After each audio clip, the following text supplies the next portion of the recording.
Lunacy is not a form of personal or public degradation, for it is a level of the world of unknown politics. Everything's living in a conspired dream of control, a mass conformity, below the threshold of consciousness or apprehension, specifically involving or using stimuli that become effective subconsciously by repetition. The government knows this and uses it against you. We must be aware of the soundness of mind and judgment to see through the iron curtain in front of our eyes so we can question the truth.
Your choice to believe what I tell you at your own risk. These are controversial topics that have become the great conspiracies of the world. You will hear information that is graphic and can be disturbing to people extremely sensitive to worldviews and religions. So please, listeners' discretion will be advised. How's it going, everybody? Welcome to Subliminal Sanity. I'm your host, Judas. And I'm Crowley. Yes, and this week we're doing show number 9, the 9 Harbingers of God. Last week, we're going to do a little breakdown. Last week it was the show of the Age of Aquarius. Hopefully everybody liked that and the message we were trying to convey and how the evolution of man and what it has to offer is pretty amazing, but yet also can be pretty alarming at the same time. This week, the reason why we're doing the 9 Harbingers of God is because it covers pretty much on the sense of the future. And see, I've always believed that with our government and politics and our country being founded on what it was, founded on God, that basically it all still ties in with the Illuminati and the conspiracies going on in our government, and as well as conspiracies of specific other things in history that lead up to these moments here, such as our show that we did, the Enoch, the Book of Enoch, Jesuits, and the Illuminati. These all coincide with bringing this stuff upon. So, yeah, this is all Illuminati stuff. Oh yeah, absolutely. This is you may not believe out there, but these people believe in this stuff, and they're gonna make it come into fruition. I mean, the passing of prophecy, the coming forth of prophecy and stuff. You know what I'm saying? Well, that's exactly why this show is here, is so that we can at least, let's say you don't believe, let's say you do. Well, that's exactly why these pieces are here, is to put the facts on the table of why people do assume or have their beliefs that the Jesuits formed the Illuminati and their secret occult societies to bring forth revelations or the end of the world or the Antichrist in some form or another. And that it goes along with the prophecies itself towards New World Order and a lot of other particular things. And I wanted to thank Athens. I believe it's he's got a difficult one. It was a Cappuccini or Cappuccini. I was going to go ahead and actually look that up. Yeah, you know what we'll do is we'll go just like this. It's Chimenti. Athens Chimenti came on our show last week. Great guy. I totally recommend going into his page there, Mastering the Zodiac, and definitely going back on the archive and checking out the show, because eventually we'll be referring later on back to that show in future purposes. Thank you for stopping by today to listen this time, because we weren't on last night because of Thanksgiving, and we didn't want to be inconvenient to everybody. But we hope that you guys had a blessing Thanksgiving. I'm actually kind of full from the leftovers. Got a little bit of that tryptophan kicking in, if you know what I mean. Kind of making me a little tired. But anywho, we're going to go ahead and jump right into the Truth in Socrates Poison to introduce the show, as we always do. And I hope you guys enjoy.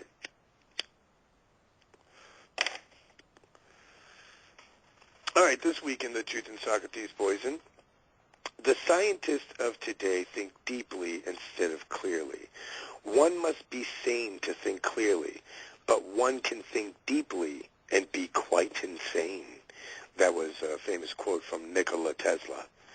Let the future tell the truth, and evaluate each one according to his work and accomplishments. The present is theirs. The future, for which I have really worked, is mine. And that's Nikola Tesla. And he invented a lot of things. In fact, the cell phones, light bulbs, smart TVs, computers that we're using, hybrid vehicles, all this stuff is derived off his inventions and discoveries of technology, as well as free and infinite energy that they are suppressing us from the public, from the government, that they are suppressing from us. So here's another good one that we have from Arthur C. Clarke. Okay, it says, any sufficiently advanced technology is indistinguishable from magic. And that means that it's pretty much distinct. It's very much alike. You can't find how they're not really related to each other. And that was Arthur Charles Clarke. And he was a British science fiction writer, science writer, inventor, undersea explorer, and television series host.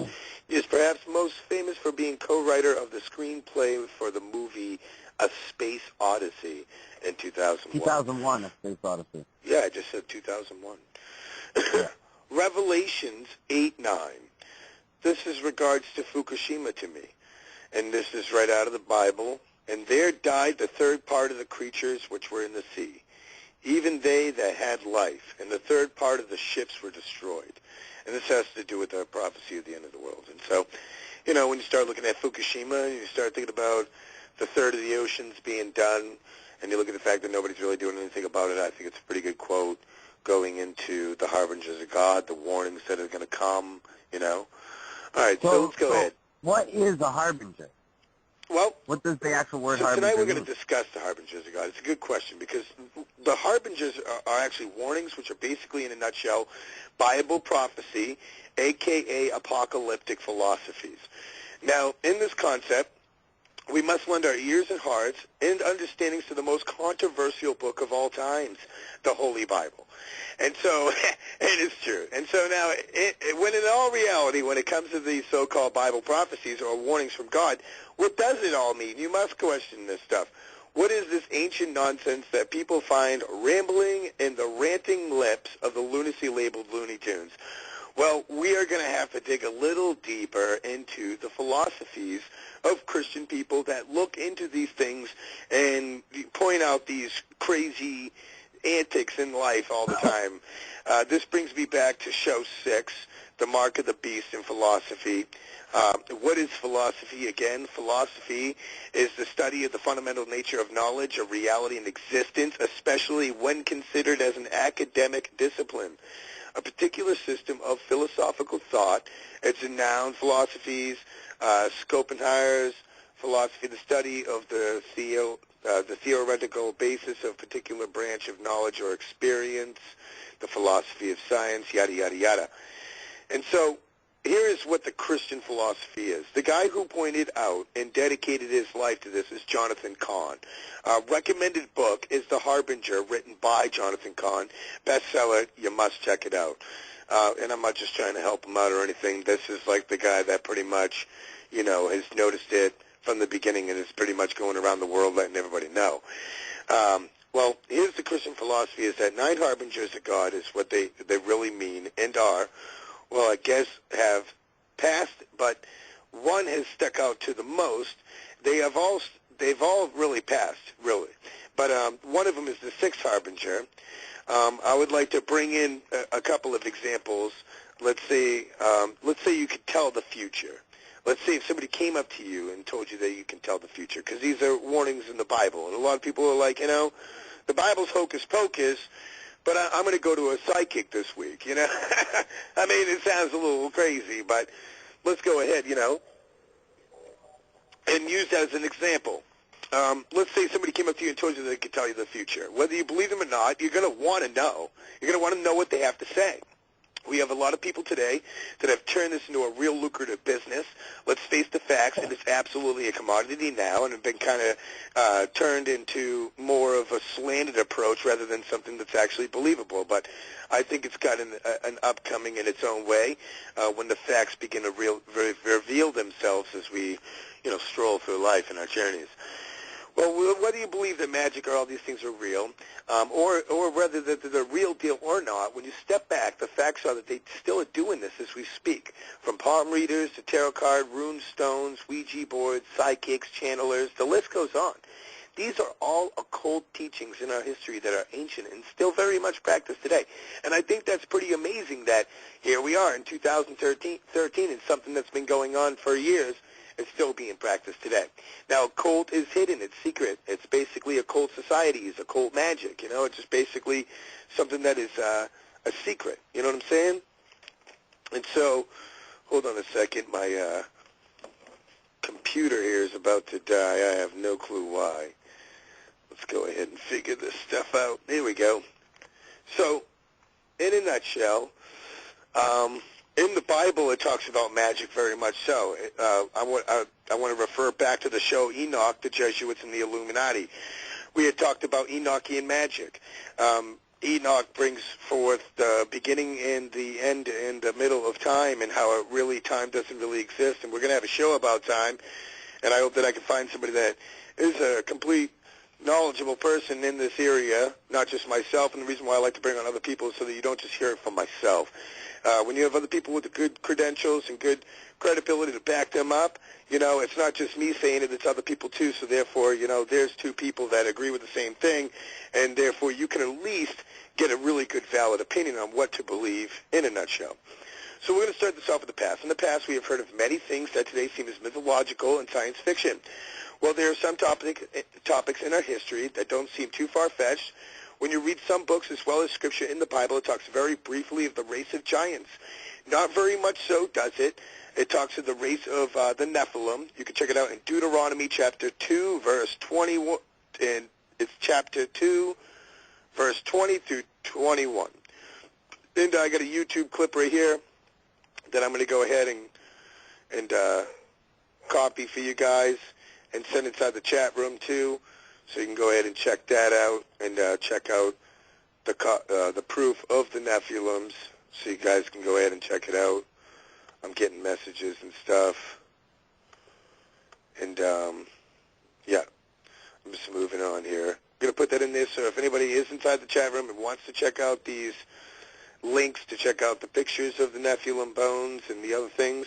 And you'll also find it in Genesis chapter 6, verse 4, where they talk very briefly of these giants. Another one brought up briefly is witchcraft, also known as sorcery, the life we live today, where all those antics have become something more of a fantasy in our society now, more like a myth. Well, what if I did tell you that magic and people who practice magic in this life are very much real? I do have family members that know particular people in the area, in Salem, Massachusetts, Lori Cabot and Penny Cabot, and they are great people, and they are well-known historical witches in this area. Magic has been made to be looking like a trip to Disneyland and seeing Mickey Mouse. It's make-believe to most people, something more for fun and innocent among family and friends, mostly little children because of the imagination that they have. And I figure maybe children are not imagining anything, just witnessing reality for what it really is for the first time before they are brainwashed with our antics in our society. I'm not trying to breathe life into death. I'm just trying to peel back the onion layers one at a time so you can realize the facts. Like, why is magic something to be forbidden in the first place? Why would magic be so bad? I'm not really sure in a lot of ways, but let's look at these facts. Besides the fact that most magic was used for self-gain, wisdom, beauty, wealth, these have been the desires of many who lack such a thing. If you could do a spell to get whatever you wanted in life, you just might consider it. Well, I'd like to take you way back to a period where churches were governed by, the churches governed their communities. Most churches actually were the government, Catholics mostly. So crime was not just based off of moral acts of behavior or stealing. They enforced the Word of God. So they made sure that we lived up to these standards and guidelines of God himself. And it was not hard back then either, because the Bible was taught in schools, our homes. We prayed all the time. You judged people who cussed or did certain things. So the knowledge and the instinct became tradition right away, and slowly has actually been wiped out in our life. And magic was one of the things that was forbidden in those days, because it clearly states in the Bible that sorcery, also known as magic, was against God.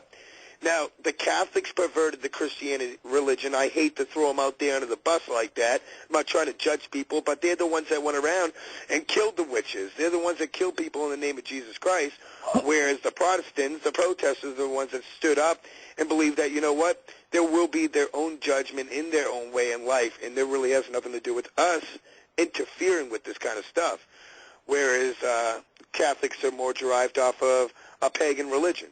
Now, you can find where it says in Deuteronomy 18:9 through 14, where it specifically talks about magic, and another one that I'm going to read, because not only does it talk about magic, but it talks about everything that's on a particular list. And this list is not very far off from all the things that we have going on around us today. Galatians chapter 5, verse 19 through 21. Now the works of the flesh are manifest, which are these: adultery, fornication, uncleanliness, lasciviousness, idolatry, witchcraft, hatred, variance, humiliations, wrath, strife, seditions, heresies, envyings, murders, drunkenness, revelings, and such like, of the which I tell you before, that I have also told you in the time past, that they which do such things shall not inherit the kingdom of God. And so when you start to look at that within all this list of stuff, I think that the fact that the magic witchcraft part is in the Bible is pretty important, because it shows that not only is magic something forgotten, but it was just as announced, as well as all the other sins or immoral lists that were on that, acts that were on that list that are very much practiced today, except for the very common witchcraft, which is not very much brought up in every single conversation. It also tells us something of our very continued past, the history that is dying with its beliefs, but maybe history tells us that within the fine lines and the fabrics of these words, that magic and witchcraft and sorcery was something practiced by the authoritarians of that time, which are our leaders, the ones that, roll the boat, tell everybody what to do. Now, in fairy tales, we are taught that kings and prophets use witches and spells for prediction, wealth, strength, as well as other elements in sorcery, even control the weather and very makeup of time. Wizard of Oz, for example, look at that. Like, what I'm saying? Little kids watch that stuff, and it's kind of more of a symbolic message, too, if there's a guy behind the curtains telling everybody what to do and a system to follow. And who's Oz? To me, that's like the Illuminati, But time has led us on, leaving a lot of that behind, or did we? Or did they slowly hide it from us till it became a myth, just like everything else? And I wrote this column right here for a long time ago when I first got into this stuff, because I feel like this stuff does connect to each other with the Illuminati and the things that we have going on. For a society so future-bound and intuitive of such genius ability, we definitely have invented things that make life so easy and accessible, but in return have taken away all that has got us to our success before it. I mean, look at all the technology and all the inventions and all the past things that we don't even do that are now becoming extinct in our knowledge. I mean, if the world does go to shit in a handbasket, excuse my French, I'm born in Canada, but I mean, you got to think about it. If it really does, do we really know these things and what they have to offer to be able to get by? The ones that do know it, they're being wiped out, which there are elderly people with tons of medicines. I mean, they're pretty much on a certain level where, you got to take care of and try to learn as much as you possibly can. Now, much like magic being a possibility that our government has made it a more of a fiction than a non-fiction brings my attention to the Bible. In history, they have slowly stripped us of our beliefs, and God has been slowly ripped from society to where sin is the top shelf seller. From music to TV, the old saying, sex sells. We live in a world where whatever was told of us not to do has been periodically diluted out of our minds and actions, to where now, as long as it's not murder or affects someone personally, it's okay. This brings me to the Illuminati, a well-organized pyramid-type scheme, much like a business. We all have the owners, the president of the organization, and then you have the vice president, the CEOs of the organization. The CEOs manage over the managers, and the managers manage over the workers. The workers doing one task individually, and everybody from a certain point down in the pyramid, they don't really know what the big picture really is, just that there is an ultimate goal of creation. Now, to me, the ultimate goal is to basically do the one world order thing, the chip, Monsanto, deplete population, bring it down, and as long as all the pieces fit, that's what the goal is. Everything needs to fit in order, and everything is doing what they need to do in their job in this organized system of things. And so you have to think about the time from like the 60s or the 40s. And yeah, it was the 60s when they were doing the subliminal messaging through our television, and then slowly going into our foods, and now it's just very much bluntly in there. I mean, they don't even subliminally really put anything in there. I mean, it is if you're looking for it, but if you're not, then you're not really going to see it. But I mean, like, look at, we're Black Friday right now. Everybody's out there spending every single time that they got to go because they're stressed over what they can do to buy to be able to make somebody happy. I mean, this is what the propaganda is for people. Now, I believe the ones at the top of the Bilderberger Group, 120 people at first, and now it's grown to be more, who decided the decisions of what the politicians follow in the New World Order. The Rockefellers, the Morgans, and the Rothschilds, these individuals run the Federal Reserve. They're the ones who lose as the dollar collapses, and loses complete value. Well, I'm going to speed this up a little bit because when we were talking further, we were talking about how basically in the Mark of the Beast, how they were talking about the Christian philosophy and the certain things they were going to come about with prophecy. Okay, and I believe that from the past incidents that has happened from when the Illuminati signed in 1776 and they were created, don't forget about George Washington and all our presidents being Freemasons. Don't forget about them all being related to each other. Don't forget about the context of other things and how they really are laid out in the coincidences that are there. Like for instance, you look at the con in 1945 with the Federal Reserve and the gold. And then you look at 1973, right shortly after that, with Nixon and the petrodollar. These are some pretty valid coincidences that led to a lot of things of where the Federal Reserve is now in control of all our money and all the things that go on, and they're owning that. All the private banks own them. So they just basically print money out of thin air. Now, I mentioned prophecy being brought to a head and fulfilled. That, my friends, brings me back to magic, because magic in all reality brings to light to the fact that these people are without a doubt working with magic and with the devil's hands through these occult societies, through these ancient magical things.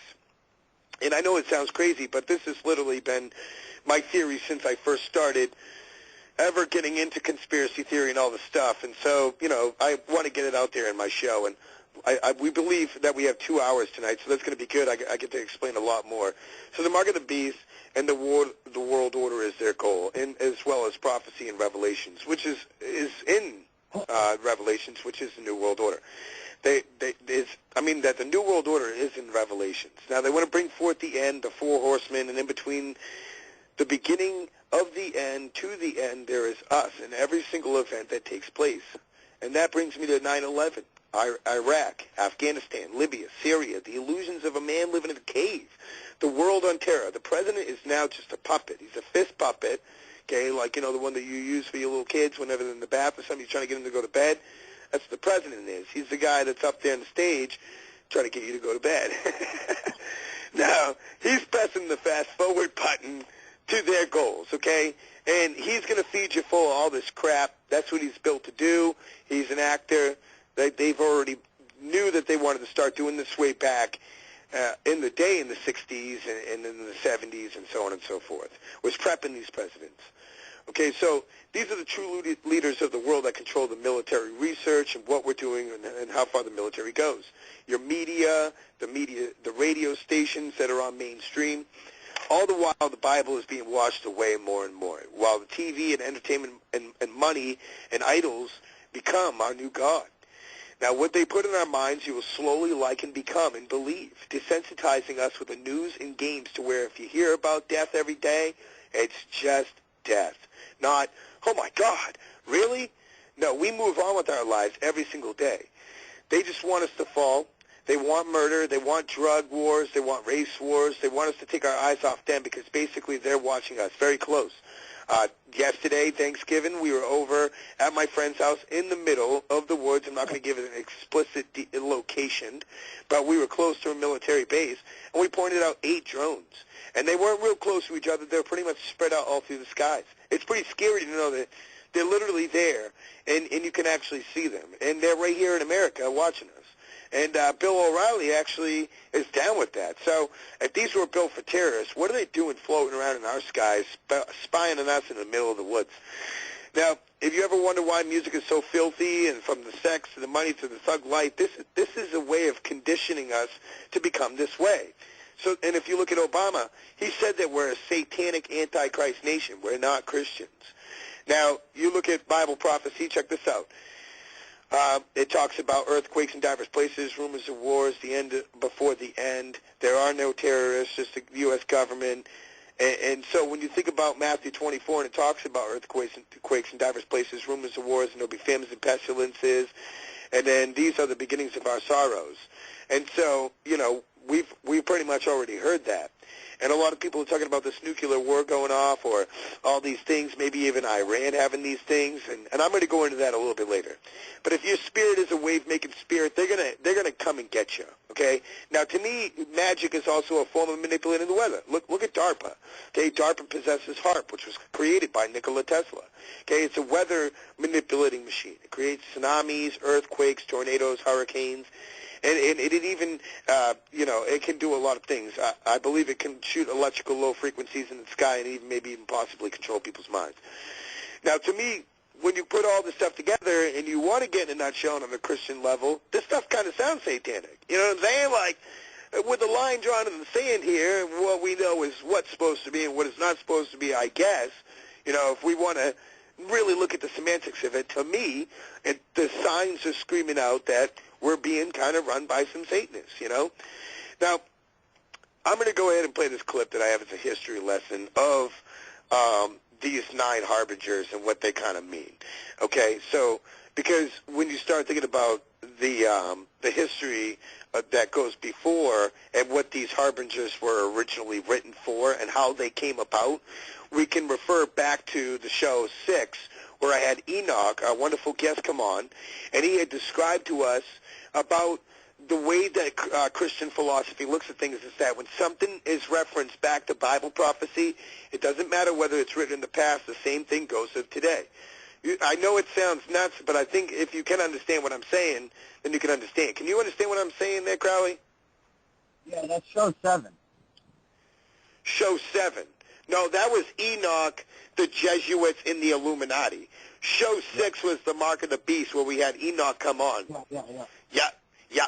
So, anywho, I would like to go ahead and play the clip, if you could there, Denny, of the history lesson of where these scriptures had built prophecy towards at one point in time. Now, 2,700 years ago, the Assyrian Empire was poised to invade and destroy the northern nation of Israel. Now, there was Israel, 10 tribes to the north, and 2 tribes of the Jewish people to the south were Judah, and that's after they had divided. Now, Israel was right next to the Assyrian Empire, and they were having a bunch of border incursions back and forth. they responded not by repentance, not by seeking God, by seeking His protection. Really, I put it here, arrogance, pride, and defiance. That's why what happened to them eventually, the Syrians overtook the nation of Israel and destroyed it. And I want to go further and show the parallels between that time and now. But before we go there, I want to show you something like this. Everyone knows the story of Jonah. Now, this is probably, at least for me, the best example of biblical repentance there is, because you know the story of Jonah. Now, he did not want to go to Nineveh and warn the people. The Ninevites were enemies of Israel. He knew God was merciful and would forgive if there was true repentance. So he went the other way and got thrown overboard on the ship after a storm, swallowed up by a whale for 3 days, and then spat out on dry land. That was God's way of saying, no, Jonah, you are going to go to the city of Nineveh, and you will preach against them. You will let them know that my judgment will fall on them if they do not repent. Look what happened. From the greatest to the least of them, starting with the king. The king took off his robe, of course, a symbol of authority and power and status. And just imagine people today taking off their business suits, their flashy clothing, whatever it is that they've invested money in a display of repentance. I've never seen anything like that in my day and age, and I have not seen repentance anywhere along the lines of what happened at the city of Nineveh in my time. And that's why I'm concerned for America and for the world, because I think we've lost that.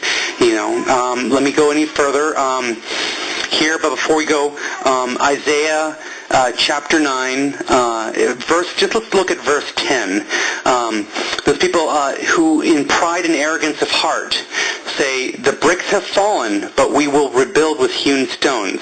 The sycamores are cut down, but we will replace them with cedars. Now, that's the heart of the harbinger, the warnings it showed the reaction of the ancient Israelites. Well, we repeated the exact same pattern 2,700 years later. Let me show you here. Now, forgive me, I'm going to go through these pretty quickly because every time I record this, I go over the 15-minute mark, and that's my limit here. But I want to show you, of course, you remember the horrific scenes from September 11th, 2001, so I don't have to show you much about this. The bricks have fallen down, but we will rebuild with hewn stones. Now, hewn stones are chiseled or quarried out of the ground. They're not bricks made out of clay. And what you're looking at now is a 20-ton granite stone that was chiseled or quarried out of New York State and dedicated on 4th of July 2004. And this has become the cornerstone for the new Freedom Tower. So, I want to show you coincidence after coincidence, but after a while you'll realize they're not coincidences. This is a genuine double fulfillment of prophecy that has so many elements that at the end of the day you just can't deny it. The sycamores are cut down, but we will replace them with cedars. Now, I'm showing you a sycamore tree here. This is at ground zero. This tree was struck down by a beam that came off the World Trade Center towers as they were coming down. A beam struck and killed this tree here. This is at the grounds of St. Paul's Chapel. It is right at ground zero, actually right across the street from where the World Trade Center towers stood. The people, and all this I believe is unknowingly, they replaced the sycamore tree not with another sycamore tree, but with a cedar, and they called it the tree of hope. Now, no, this one is a conifer tree, and it is in the same family of trees as the cedars of Lebanon that were referenced in the Isaiah 9:10 prophecy. Okay, so I'm showing you a few, you can call them at this point coincidences, but I'm trying to talk you out of that and to understand that this is God's warnings to America. It gets even stranger, guys. After the event, an artist was commissioned to make a replica of the roots of that sycamore tree that was struck down. And he did that. It was cast in bronze. Bronze is a metal that represents judgment. This replica of the roots was placed at Wall Street. Now, in 2008, we had the crash. A lot of people believe that there will be an even bigger crash coming. But what you're doing, in fact, the sycamore tree falling down was a symbol, or it was judgment upon America. It exemplified that. And now to cast roots in bronze and place them at Wall Street, further judgment being pronounced upon America, all done unknowingly. The people who are doing this have no idea. And who is the most clueless people in America? Usually it's our political leaders. And here we go. The day after September 11th, 2001, the Senate Minority Leader, and that's Tom Daschle, read word for word Isaiah 9:10. Now he couched it like this, and I believe that he believed this, that these were words of hope and encouragement. Senator John Edwards, 3 years to the day of 9/11, spoke the exact same words. Isaiah 9:10, I believe it was to the Congressional Black Caucus at that time. Well, out of the mouths of two witnesses, a thing is established. And what these leaders have in effect done is pronounced God's judgment on America, not unknowingly. And of course, both these senators have now, 10 years later, been disgraced. They've had scandals that I believe have forced them out of office. I'm not surprised. The coincidences go even further. Here, I'm taking this from the Elliot Nish video. I've linked to it below. Please look at the second line. I've never personally looked at the Septuagint version of Scripture. It is the ancient Greek translation of the Old Testament. But look, the bricks are fallen down, but come, let us hew stones, and cut down sycamores and cedars, and let us build for ourselves a tower. Now, of course, there were the two World Trade Center towers that fell, and in addition, World Trade Center building number 7. But I'm thinking mainly about the two towers here. In place of them, one tower was built, a tower, not two. You would think that they would build two to replace the two. You would think they would replace the sycamore tree that had fallen down with another sycamore tree. Didn't happen. The coincidences go even further. Here in April 1789, our first president of the United States was inaugurated, George Washington, of course, in New York City. It was not Philadelphia. The District of Columbia had not been built yet. Afterwards, he and basically what amounted to our entire federal government, our first federal government, walked down the street from Federal Hall, New York City, to St. Paul's Chapel, pictured here, and consecrated our newly established government, our country, to God. Well, guess what? The sycamore tree that was struck down was on the plot of land right next to this church. In fact, that tree, the sycamore tree, probably saved this church from destruction. And so what in effect has happened is God has taken his warnings to the exact spot where 200 years earlier our nation was consecrated to God. So I believe that the coincidences are being established here. God is very strongly calling us to repentance. Now remember, when we did the show there, we did a show basically based off the Mark of the Beast. And we had Enoch, wonderful guest, come on. And we had gotten information from him and his partner, basically, from the Ewok Ministries, that basically had said this right here. Take in mind that prophecy is not of private interpretation or opinion. That's 2 Peter chapter 1, verse 20 through 21. Interpretations belong to God, Genesis 48. We must study the Bible line for line, Isaiah 28. That's chapter 28, verse 10. And if we speak not according to the word, there is no light. That's also Isaiah 8:20. If we are God's servants, God will explain prophecy to us. And that is Amos 3:7. So there really is no coincidences when it comes down to these prophecies coming about just again when it comes down to Christian philosophies. Okay, forgive me, guys. I'm going to go pretty quickly here because I have a few more slides, and I have a 15-minute hard deadline with the program I'm using. What comes after Isaiah 9:10 is Isaiah 9:11. And now I don't think this is a coincidence either. Now I understand the numbers. The chapter and the verse numbers were not in the original New Testament. They were added around 1200 AD to the Latin Vulgate version of the Bible. But I believe that was inspired by the Holy Spirit, as I do the King James Bible that was written in, I believe, 1605 or 1611, around that time frame. Without reading this, Isaiah 9:11 speaks of destruction to Israel after they had failed to repent by foreign invasion. And there are a number of end times watchers that have seen foreign troops on U.S. soil coming during the tribulation, which they believe is coming soon, which I believe is coming soon.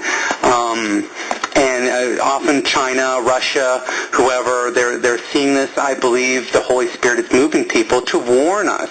Now, I put here pictures of Barack Obama and Mitt Romney. Now, obviously, no one is asking for repentance. No one is. They're still appealing to our national sense of pride. Now, believe me, I am.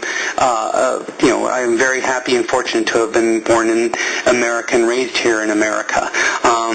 But when God is calling you out, God is calling you out. We're not getting that from our leaders. Nothing approaching what happened to the city of Nineveh when Jonah came. From the greatest to the least, they repented. Think about that. That's not happening today. I want to point out something else to you. Numbers matter. There were only 44 kings of ancient Israel. If you want to get very technical, King David is counted twice because his reign was interrupted by a coup d'etat by Absalom. Well, we also have, in the U.S., Grover Cleveland was our 22nd and our 24th presidents. But anyway, you count them up, 44. You have a number of people, end times watchers, that have visions that we would only have 44 U.S. presidents, and that will be a topic for another day. Again, I want to mention repentance is needed. Born and raised here in America, this is a hard thing for me to say. I believe that America played a great role in the history of the world. Think about World War II. Think about the Cold War, preventing fascism and communism. And I understand we've had our fair share of wars that are questionable, and also including proponents of the New World Order, possibly Illuminati in charge, but it has also been 50 years that we've not allowed prayers in public schools, and 40 years that we've had legalized abortion, and I'm sorry, in God's eyes, that's not okay. I'm going to go through this really quick. And so, when you put all those things together and you begin to look at the semantics of those things, looking back on Enoch, and where the fallen angels taught us about abortions, makeup, war, astrology, charming, magic, the secrets of the heavens, basically, all the way up until now. One thing that stuck out to me was definitely George Washington, April 30th, 1789. That was the day our first president was honored into our presidency, and him and all the founding fathers were all together, and he made a vow to God that day. And they walked to this church, and the church was actually at ground zero, amazingly enough, because back in the day, capital city was New York, and that was actually lower Manhattan, and the church was ground zero. So all the congressmen walked down to this church and made that vow. And the vow was this: and if America turns away from God, the ways of righteousness, the blessings of America will be removed from the lands. So right there by the church at the sycamore tree, the vow was made. And this was a place that America was consecrated grounds for our country as we know it by God through George Washington, which is pretty coincidental. Whether you believe in it or not, it sounds to me like God was very much a real thing back in those days and what did found our country. And when you do look into these subliminal videos, in fact, now that we're talking, and I hope that people do get to see them, I'm going to go inside Hold on, I got a message here. It's okay, buddy. Hold on. Yeah, I got a Jay Gudda on here. He's one of our guys that we're going to be playing on the air tonight. He's wondered if it's okay he's asking me a couple questions. And so I'm just responding back. Okay, so we were just talking about the subliminal messages. So I have this link that I'm going to go ahead and put inside the chat room, which it shows where they did subliminal messaging in the 60s in our TV. They used to shut down the broadcast stations and all these things, and I'm telling you, they put these things in there that basically says, you got to see it for yourself. For me to sit there and tell you it's going to sound crazy, I guess I will tell you what it says. It's something out of the movie They Live, 1988 They Live, where that guy is basically putting on the glasses and he sees all that crazy stuff. He sees obey, consume, and all the governments are like dressed up as demons. If anybody knows anything about that movie, that's pretty much what they were literally doing to people in the 60s. And so I'm trying to find that video. They delete things very often, too. Unfortunately, I don't... You know what? I got kind of a theory on this 9 Harbingers thing. I think that the people that are in power knew that this happened to the Jews. Obviously, if they read the Bible, then they would know. And that's when the prophecy was fulfilled by Isaiah, is when it happened to the Jews back when they were taken over by the Assyrians. Now, I think that since the Illuminati has taken over or infiltrated the government now, they did this all on purpose to actually show defiance against God. On purpose. Well, it's once again. So I can't find the video, but check this out. You're absolutely right. See, in Israel back in the day, Solomon made a vow over Israel being the sacred place on the Temple Mount in that area, okay? A sacred place of God on the Temple Mount. Years later, when the destruction of Israel came, it came right there at that same spot, prophesied in the Bible at the time. So at that time, basically, just like these, they say that the harbingers will always come right back and continue exactly where the desecration or the consecration originally started from. So you're absolutely right. It sounds kind of like, but then again, a lot of these people, like John Kahn, he's going around, Jonathan Kahn, the guy who wrote The Harbinger, he's going around telling people that they had no idea that these things are going on. So I don't think the politicians knew what was happening. I think it's the forces like the Jesuits. Yeah, like the Jesuits. They the know secret societies that are at the top of the top, like I was talking about the Illuminati pyramids and all these certain things. Yeah, and when you read further into Isaiah, they talk about people becoming man-eaters and all kinds of weird, disgusting, crazy warfare kind of things. And you see, after the second destruction of the temple of Solomon, this happened after the crucifixion of Jesus. See, this is why they crucified Jesus, was to make sure, they were trying to make sure that the Romans wouldn't take over. You see what I'm saying? And then they did anyway. And they utterly destroyed the temple. They destroyed all kinds of stuff. The people are eating each other. It was crazy. And this is one of the part of the prophecy of Isaiah and stuff. Well, the harbinger towards 9/11 is where it's pretty coincidental. Another one that was, because in that the Isaiah 9:10, it talks about the fallen stones. The stones will fall. In fact, I have a clip of Tom Daschle making that clip on 9/11 when he reads the scripture of 9, 10, and through 11. If you could play that clip of Tom Daschle, that'll be awesome. And then we can go ahead and go into the 9 harbingers and what they actually really are.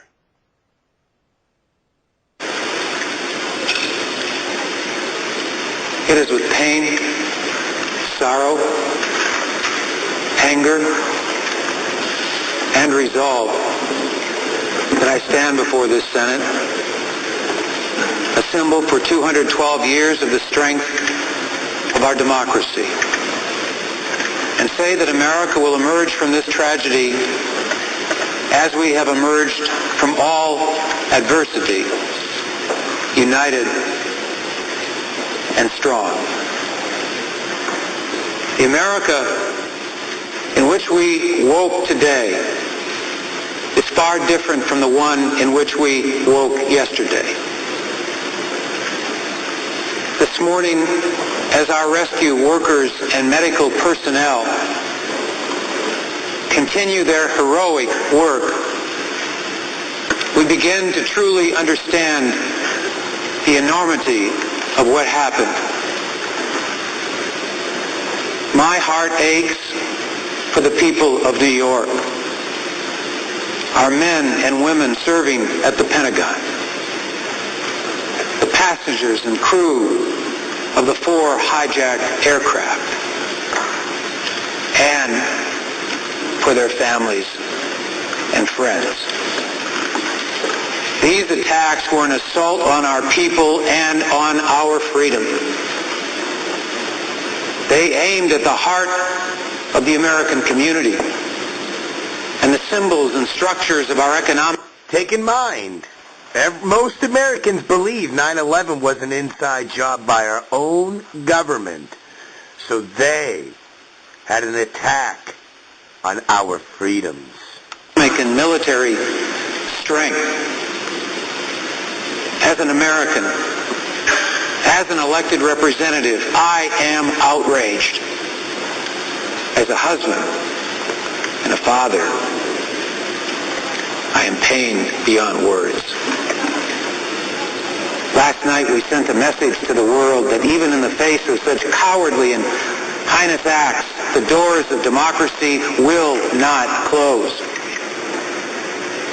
This joint resolution we lay down today condemns yesterday's attacks, expresses our sympathy for the victims and our support for the President as our Commander-in-Chief. The world should know that the members of both parties in both houses stand united in this. The full resources of our government will be brought to bear in aiding the search and rescue and in hunting down those responsible and those who may have aided or harbored them.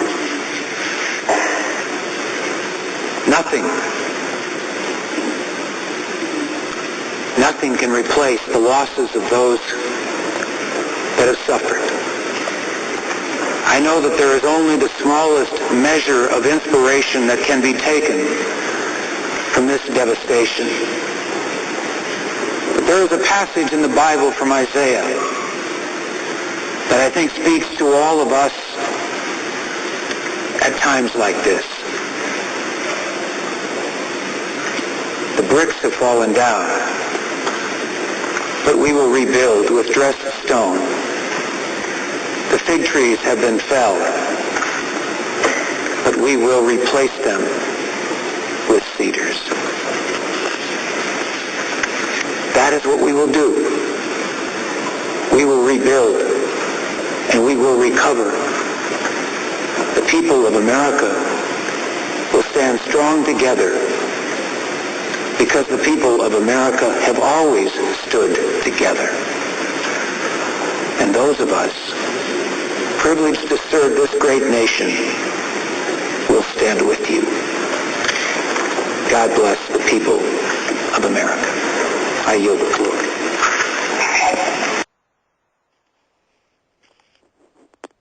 Yeah. So when you sit there and look at that, one thing I want to mention that I just noticed was he says that both parties have united over this. And most say, do we even have a democracy anymore? Look what happened to Ron Paul. By the time that he made it in, they started even talking about him. Nobody even knew who the hell he was. That's how controlled the media is. In fact, they degraded him. And he was like the next JFK. I mean, hats off to that guy. If he's listening, ow, love you, man. Truly, looking out. But I'm telling you, they just said, both parties have united over this situation. You got to listen to the political language in these speeches. They pick them out purposely. And so, except for maybe that quote, I don't know, but they went ahead and basically, now if you go to the event page, where I'm going to go ahead and paste the event page real quick. Hold on, Crowley. And I want you guys to look at these pictures, okay? They took the sycamore, they brought it out to Wall Street, and they made it as this big monument, okay? They made it out of brass. Brass is known as, in I guess some Hebrew or religious texts, as the metal of judgment. I mean, this stuff goes pretty deep when you start to look at the context of and the history of all the real true meanings of everything that really makes up life as we live by today. Pretty crazy stuff. What were you going to say? I hate to interrupt you. It's a form of magic, what they're doing. They're purposely doing this to show a sign to God. You know what I'm saying? You think Tom Daschle knew what he was saying out of the Bible? You think he read the Bible and knew what he was talking about? I don't think so. He completely took that out of context. If he knew what the context meant, he would have never have said that. See what I'm saying? So it must have been written for him. And it awestruck him, and obviously he's going to go with it because that's the kind of Holy Spirit type of thing moving through people. I mean, it had to be pronounced. See what I'm saying? Absolutely. As well. It has to be pronounced, just like you said. That's part of the 9 Harbingers. Here's the 9 Harbingers. Okay, 1 is the breach. The 2, they happen very fast. It's not something that just kind of goes out of nowhere. They happen very kind of quick, and they are the warnings as we go. And the ones that are, just like in that first clip in the history, the ones that are in charge yet unknowingly do these things and say it out loud, these things. I think you're going to get it, man.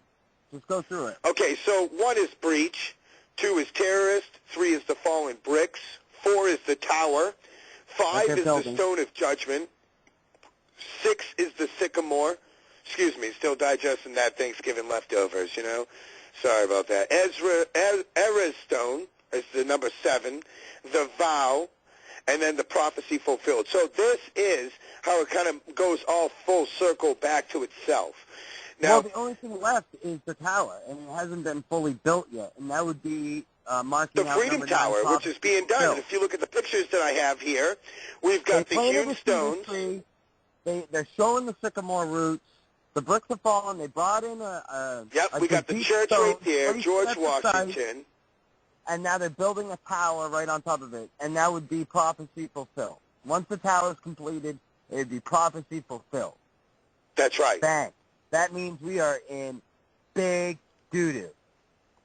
You know what I'm saying? Well, it'll go all to defiancy again. You see what I'm saying? Yeah, well, that's showing our defiancy. Now, what I would like to do is go ahead, what does this all mean in the long run when it comes down to these harbingers and then maybe Bible prophecy coming through? What, in a nutshell, does this really lead to? But before we go into it, I would like to introduce my guest. We're going to go into a new segment that we have that I would like to introduce our DIY Musician of the Week, which is musicians who get it out there and they do it themselves.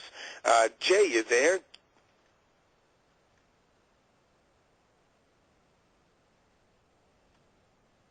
Jay Hello. Gudda? Hey, Jay, how you doing? I'm good. Nice. How are you? Not too bad. How about yourself? Not too bad. I'm liking what I'm hearing. Right. Nice. Well, basically, to introduce yourself from my point of view, I basically heard your stuff. I heard that you released your stuff. You wouldn't let anybody hear any of your tracks for, the entire creation of the album. I got a copy of the album. I listened to it. I listen to all kinds of music. I'm a musician. I figure if you're going to be a really good musician, you got to be well-rounded. I think you can kind of concur what I'm saying. You got to have a listener's ear for pretty much everything, an eclectic ear. And so I listened to your album, and the message was pretty intense. I loved it compared to most of the stuff that's out there today being conveyed on the radio. You know what I'm saying, in the mainstream. Why don't you tell us a little bit about yourself and where you're from? Well, I'm born in Lynn, Massachusetts. I spent most of my life in Massachusetts. I spent a few years in New Hampshire as well. Spent a year in Hawaii, and now I'm back in Massachusetts. Nice. Did any of those surroundings and the peers around you have any of the influences on the writing of the album that you produced?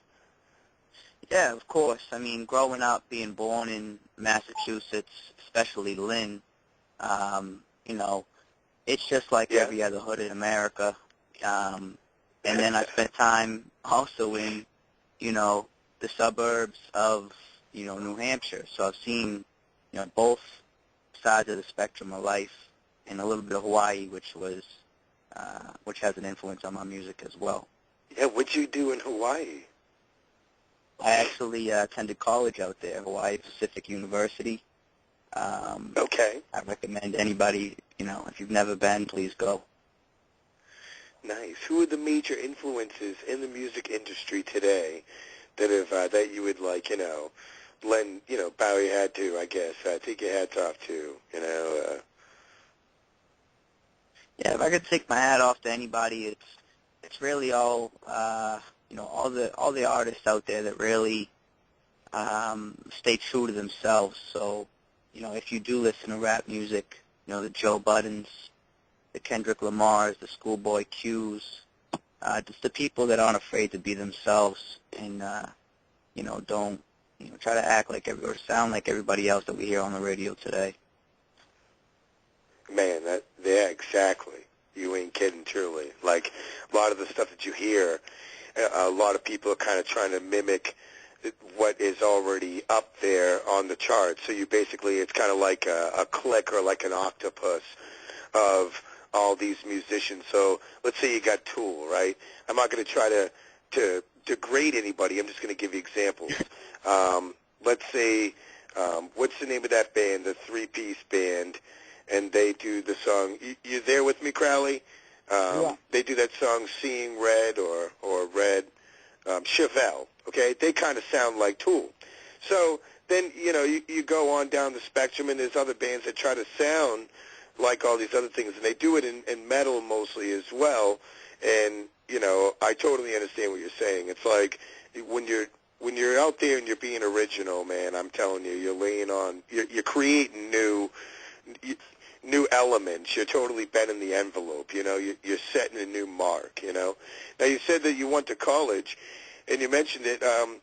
Basically, what did you go to college for? Well, I went to college for marketing. Currently, I'm not using that, though. You know, I speak a lot about that in my music. Make a long story short, you know, when you're a kid growing up, you know, in high school, you know, you're asking your mom, you're asking friends, you know, what should I go to college for? What should I go to college for? Nobody, you know, oh, whatever you want to be in life. So, you know, when you tell somebody I want to do something in music, the first thing people will tell you is, you know, you're not gonna have any luck in that. You know, there's no openings for that.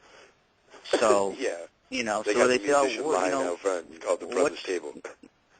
Exactly. So they say, well, what should you do? And I say, well, okay, if you don't think I should do, you know, music, would you be happy if I did business? And everybody says, oh, yeah, there's plenty of openings in business. You'll be great. Yeah, conform to the system. Huh?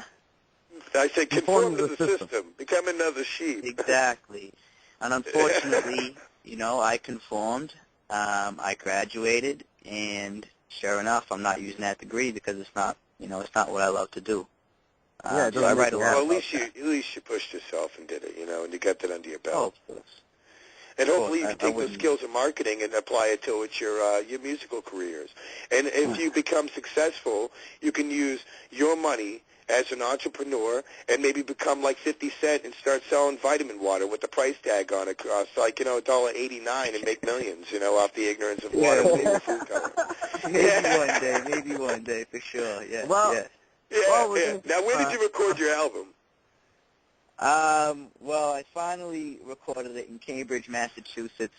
You know, the whole process took a few years. Had a few bumps in the road. One of my studios went bankrupt. One of my studios was robbed. So a lot of the music on the tape itself has been recorded, you know, 3-4 times because I've had to bounce around studios, unfortunately. Wow. Yep. Man, well, Yeah. I love the album. You know, it's totally awesome. How do we get the album? Like, really, I mean, like, how, because, you know, I was trying to help you out in certain senses, and, you know, I mean, you said it was free. I mean, so, you know, I mean, that's awesome, you know. You basically are just doing it to get out there and try to bend the fabric, you know, to me, like, you know. Bend the envelope, you know. Of course. If anybody is looking to, you know, get the album or the mixtape, you know, it is free. Most commonly, you can go to hotnewhiphop.com/whoisjaygudda. There is there's links at all my social media pages. Twitter, Instagram is all Who Is Jay Gudda, all one word. And there's a link on every page. So I'm sure if you search it on Google, you'll find it as well. I'm on a lot of unsigned hype websites, a lot of independent music websites you can find the whole tape on. Nice. Yeah, Who Is Jay Gudda, you'll find me easily. So that's hotnewhiphop.com/whoisjaygudda.com. And I'm telling you, the whole album is awesome. Please take your time. Step outside the box, you know, like, you know, back in the day, you know, we used to actually buy albums and sit back and listen to them and look at the booklet and read all the lyrics. Nowadays, all they do is repeat themselves, and I'm not trying to degrade people. I'm just saying, like, you know, when you start looking at the subliminal message of it all, kind of sounds like they're dumbing you down.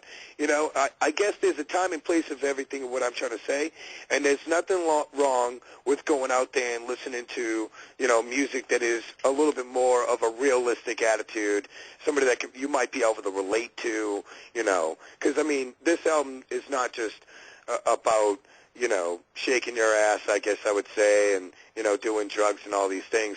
I mean, you know, in a sense, I think in the context of being a rap artist, you do have to speak certain things to fit in, but it's all about the context of how you say it. You know what I'm saying? Would you agree with that, Jay? I would say so. I mean, ultimately with the tape as a whole, I'm just really trying to carve my own lane.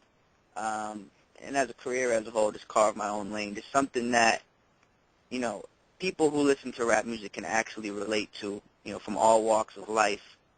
You know, you listen to a lot of modern rap music is drugs, guns, clubs, but, you know, these artists make these, but majority of the listeners aren't doing those things. The majority of the listeners are, you know, just average people like you and me, going through breakups, losing friends.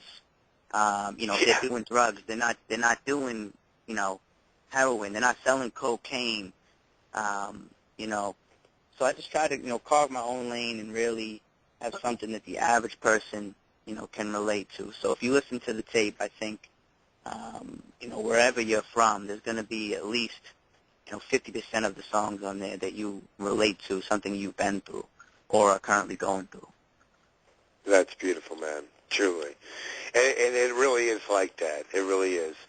And I'm going to play, for people who really like rap and are common rap listeners, they got this song that I heard on there. I'm not an avid rap listener, but I did take a gander and really just basically listen. You know what I'm saying? I was like, man, you know, like I'm going to break down my walls of judgment and, you know, basically listen to this stuff, and it was really good.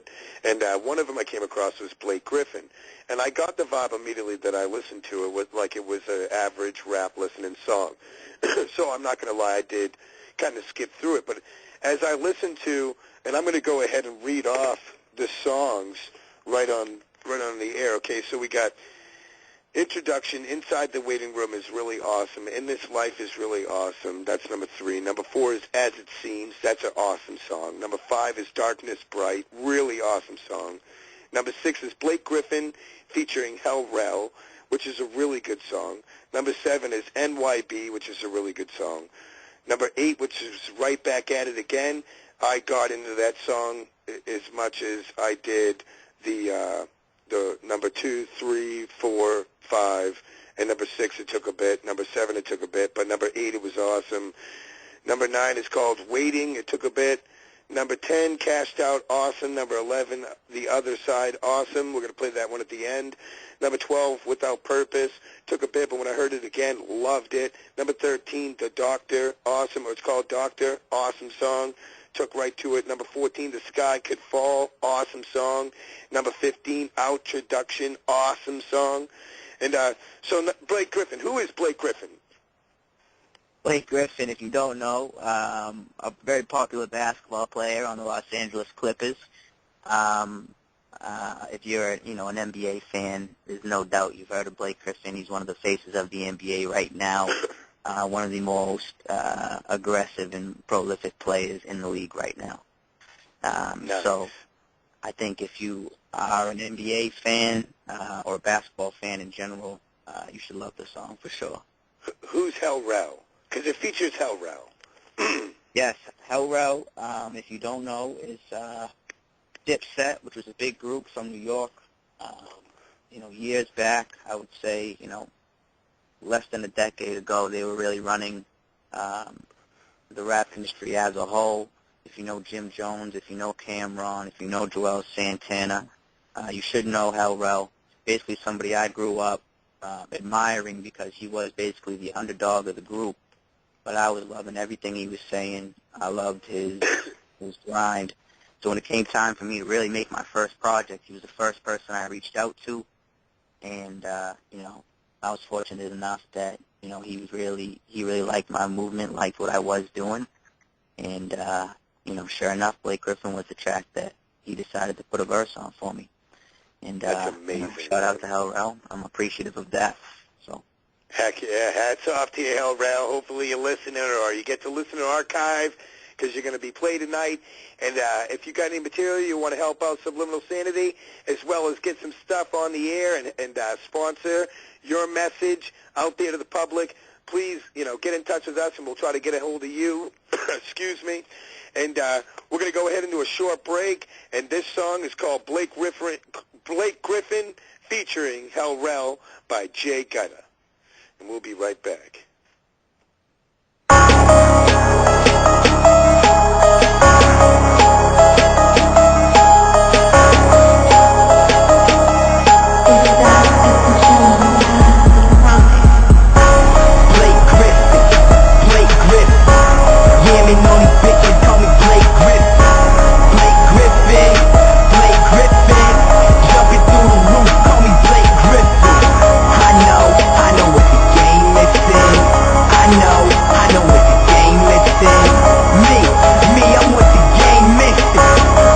All these shots, call me Blake Griffin. Take a charge, I can give a fuck.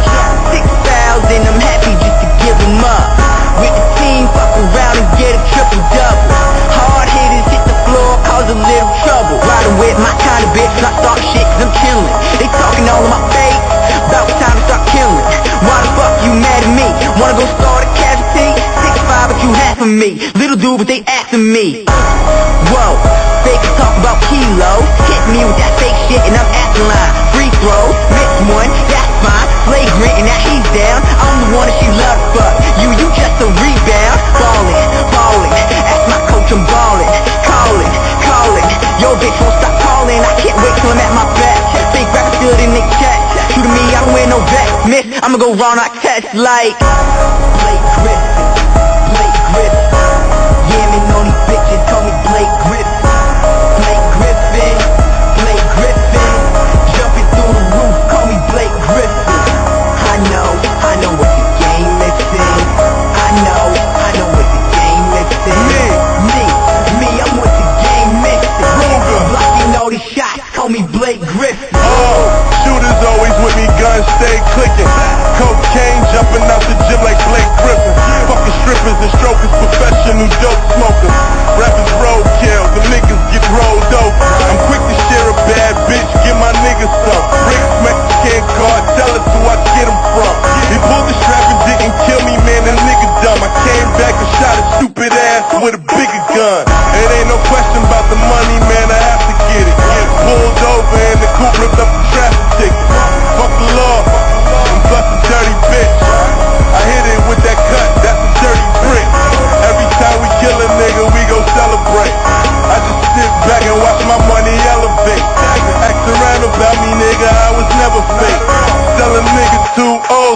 wealth away. Blake Griffin, Blake Griffin. Yeah, me know these bitches call me Blake Griffin. Blake Griffin, Blake Griffin. Jumping through the roof, call me Blake Griffin. I know what the game is in. I know what the game is in. Me, I'm what the game missing. Blocking all these shots, call me Blake Griffin. Whoa, baller band on my wrist. Ho, dribble all of my dick.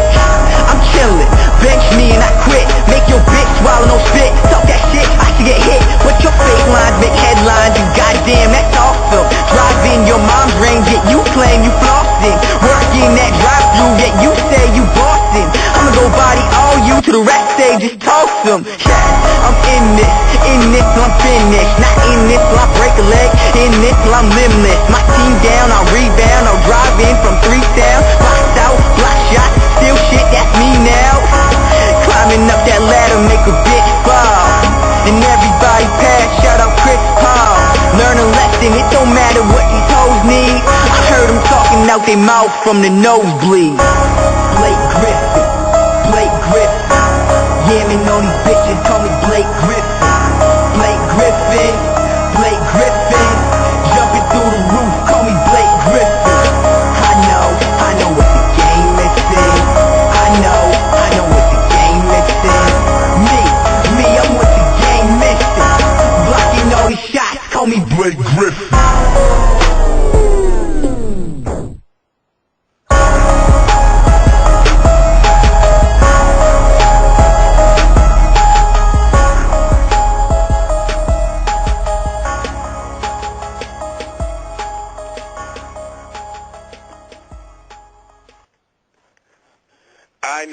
I know what the game is in. I tell you, man, that's some good creative stuff right there, you know?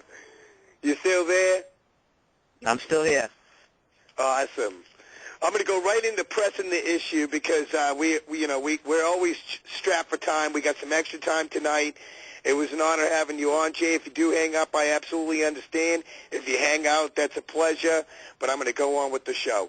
Okay, pressing the issue. Earthquakes. Earthquake alert. A strong magnitude swarm is generated in the South Atlantic Ocean close to Argentina, producing a powerful magnitude 7.0 earthquake, followed by many other strong earthquakes. That was on 11/25/13. 5:53 a.m. I ain't get the time for every single one of them, but I try to do the best that I can. Earthquake alert. A strong magnitude swarm is generated in the... Okay, that was the same exact one. Earthquake alert. A magnitude 5.5 earthquake has struck south of Shabunino, Russia. And that was 11/24/13 at 11:24 p.m. Earthquake alert. A magnitude 6.5 earthquake has struck Fiji region. 11/23/13. These earthquakes are happening more and more frequently. Fortunately, less than the last time I was on talking about earthquakes. Fukushima. Will Japan react to Fukushima crisis by banning journalism? This is the rumor that's recently hitting the alternative media. Is that, well, it's not really a rumor because the leaders of Japan was telling people that if they smile, then they won't be affected by the radiation, okay? If you smile more, then, you know, you're like immune to it. I mean, come on now. And they were believing this stuff. Now, Japan will likely pass a new anti-whistleblowing law in an attempt to silence criticism of TEPCO and the government.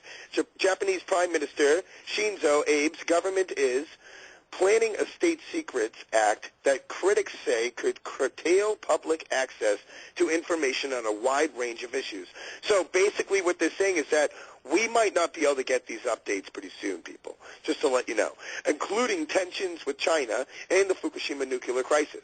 The new law would dramatically expand the definition of official secrets, and journalists convicted under it could be jailed up to 5 years. So I guess my life is at risk too.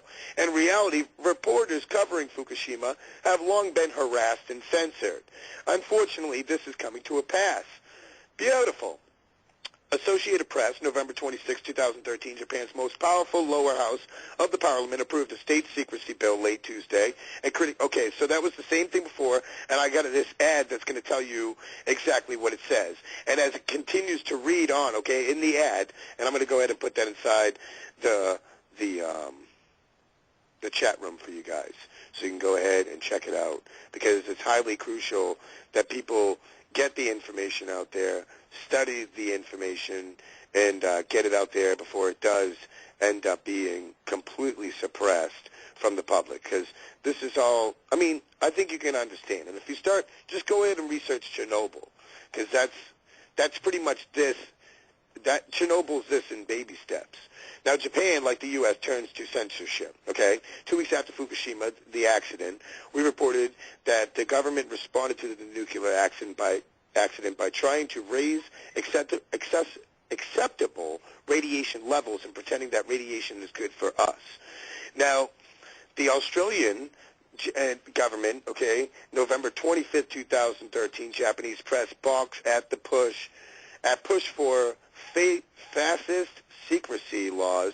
Tara, these are Chinese names, Tara Yamamoto, an upper house lawmaker, said that the law threatened to recreate a fascist state in Japan. This secrecy law represents a co-op detente or whatever by a particular group of politicians and bureaucrats, and he told the press conference in Tokyo, I believe that the secrecy bill will eventually lead to the repression of the average person, and it will allow those in power to crack down on anyone who's criticizing them.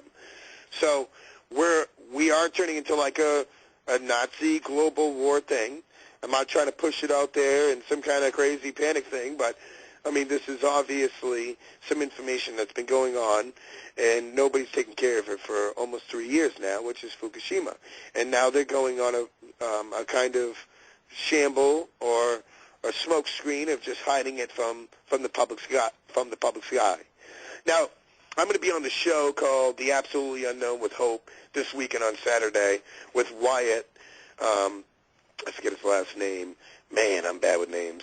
But he's going to be on the show, and William Wyatt, that's his name, William Wyatt, and he's going to be on the show, and so won't Hope, and I'm going to be on the show. But the last time I was on her show, I was telling her that, rumor was having it that they were going to be shutting down the Internet and completely dismantling it. But if you look at our TVs and our media, they're basically just going to start suppressing the Internet, such as they do with the news. And if you start looking at their features with their new Google apps and all these things, you're pretty much forced to go with it in order to continue on with the addiction of Facebook and, Google searching as well as YouTubing and yada, yada, yada.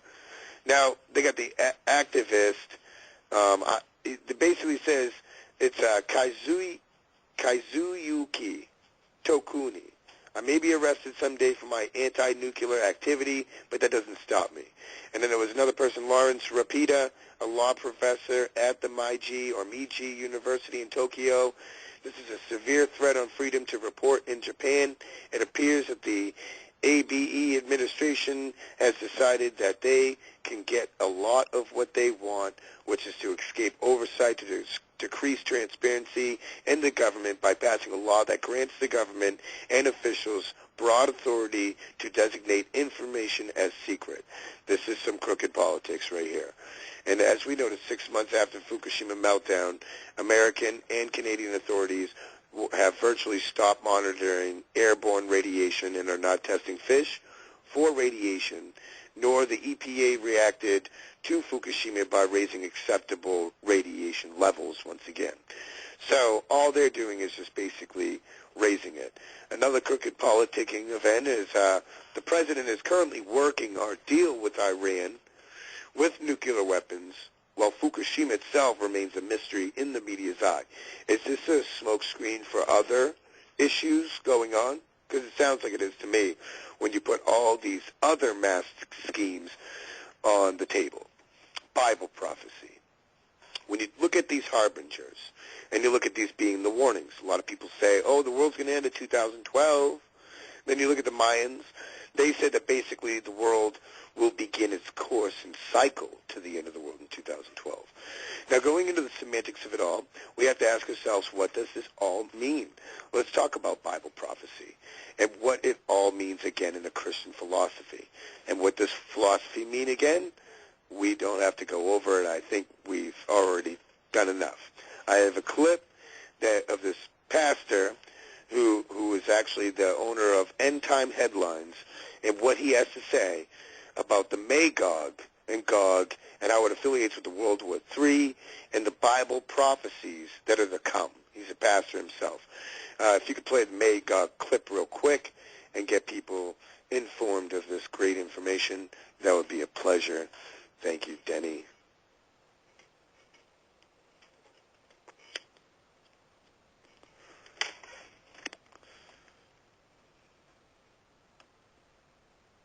Again, the Gog and Magog factor. Has the final countdown to World War III begun? What is World War III? Well, scholars will tell you the war that is World War III is the Gog-Magog, Ezekiel 38-39 war. That, friend, is World War III.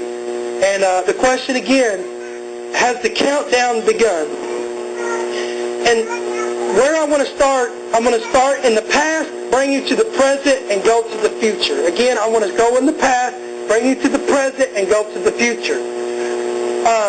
On August 14, 2006 of July, Israel and Hezbollah, that's out of the Lebanon area, was in a 34-day conflict. How many remember that?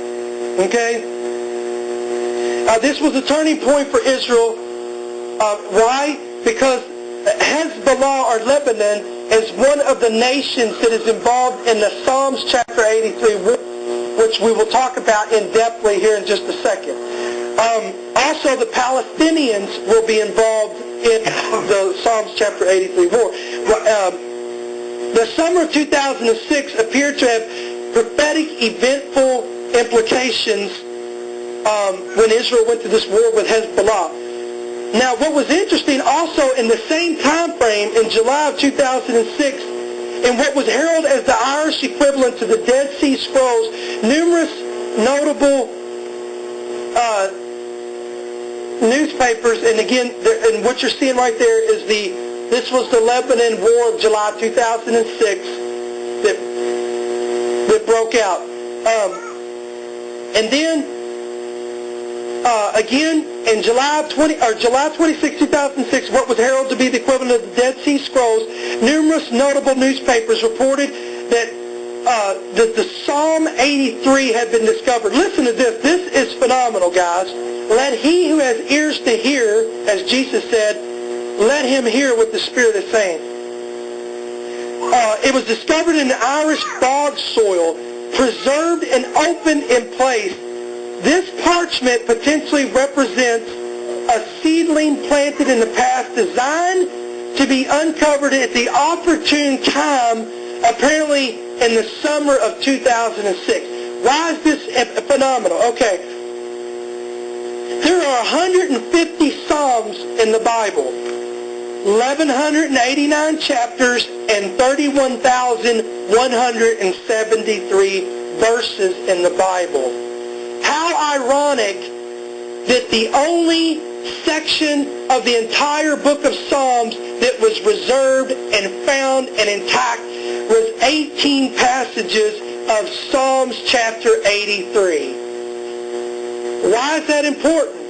Because Psalms 83 mentions an Islamic confederacy that will rise up against Israel in the last days to wipe them out as a nation.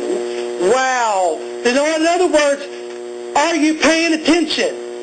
So to the common person, whoop-de-doo, big deal. But to us who have ears to hear and have, come on, like the sons of Issachar who could discern the signs of the time. Remember when Jesus said, you hypocrites, you can look at the sky and see that there's a storm coming, but you cannot discern the signs of the times. Come on, are you paying attention? So when I saw that back in 6 years ago, I was like, whoa, hello, that's huge news. Okay? Now I want to take us, that was past. I want to take us present. Somebody say present. What's going on? Isaiah chapter 19, verses 1 through 10. The burden against Egypt. Behold, the Lord rides on a swift cloud and will come into Egypt. The idols of Egypt will totter at his presence, and the heart of Egypt will melt in its midst. Listen to verse 2, guys. If you watch the news avidly, this is going to leap out. Ready? I will set Egyptians against Egyptians, and everyone will fight against his brother, and everyone against his neighbor, city against city, kingdom against kingdom. And where? Egypt. The spirit of Egypt will fail in its midst. I will destroy their counsel, and they will consult the idols and the charmers. By the way, Islamic terrorists have already claimed that they're going to destroy the pyramids in Egypt, right? Because they consider them to be idols because it's not according to Allah, right? So isn't that interesting? Because the Egyptians, even under Pharaoh, you know, they had their gods and then they had innumerable gods, right? So it's interesting. It says, the spirit of Egypt will fail in its midst, and I will destroy their counsel, and they will consult the idols and the charmers, the mediums and the sorcerers. And the Egyptians, this is heavy, guys. Ready? And the Egyptians I will give into the hand of a cruel master, and a fierce king will rule over them. Why is that important? Let me turn there real quick in my Bible. I got to show you this, guys. By the way, this is happening right now with the uprisings in Egypt against Mohammed Morsi. I mean, watch some of this on the news. Okay? Watch this. And the Egyptians I will give into the hand of a cruel master, and a fierce king will rule over them. Okay, now I'm going to show you Daniel chapter 8. Who's going to be this king or cruel master or fierce king that will rule over them? None other than the Antichrist.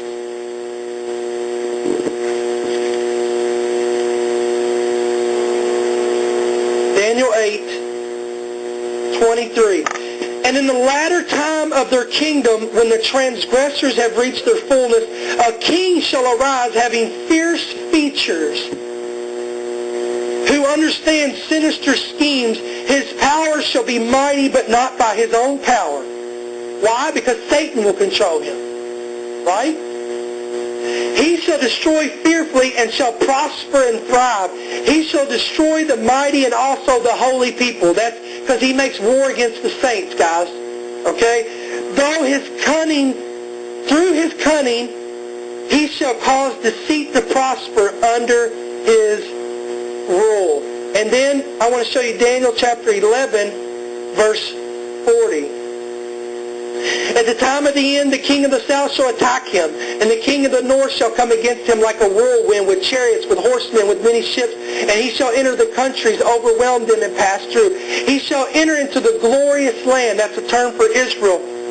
And many countries shall be overthrown, but these shall escape from his hand. Watch. Edom, Moab, and the prominent people of Ammon. Those are the countries of Jordan. Right? He shall stretch out his hand against the countries, and the land of Egypt shall not escape.